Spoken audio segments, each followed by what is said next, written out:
I hope they like tension. Because the matches are extremely dynamic. Depending on what you play, if you play PvP, you want to play online against other people, competitive, if you want to play with your friends in co-op, or if you want to play alone. The whole feeling that you're going to get, if I could wrap it up into one word, that's tension.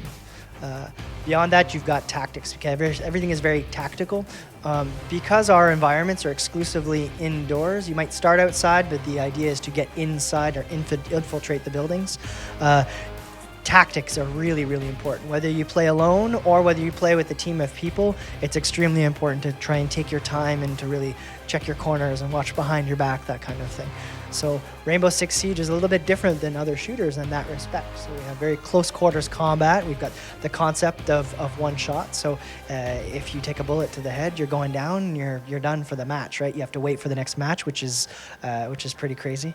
And the matches are very, very fast. You know, new holes getting blown in the wall all the time that you may not have been ready for. So dynamic. First and foremost, I think fans are going to notice that the original fantasy of playing as a counter-terrorist unit operator is still there. Actually, that's our main inspiration. It comes from those heroes that put themselves into these siege situations and really try and save the day. So that is a common thread that we've carried on. And now introducing them into the siege gameplay and being able to apply gadgetry and things like that to it, it kind of refreshes it a little bit.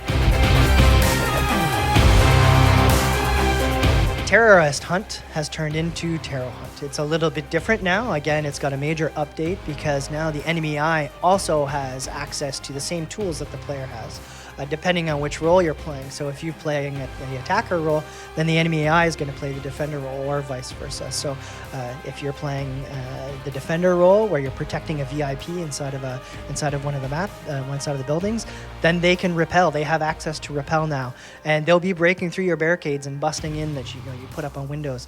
So it's pretty crazy, but they have access to the tools that the player has. So that means that the AI is changing constantly as well. So if you're playing an attacker, you break down their barricades, they're going to react to that.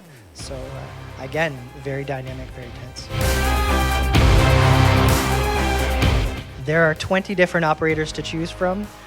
It's very difficult to say which one's the best one because they all have a special gadget. It's really based on how good of a player you are. Maybe you need a point man because he's got a shield and he's got extra armor, but maybe you play a little more aggressively, so you're going to play with sledgehammer and you're going to bust through walls with your sledgehammer, or maybe you need a drone. You like to do a little bit more reconnaissance before you go through a match, so you're going to use IQ and zap people with the zapper on her drone.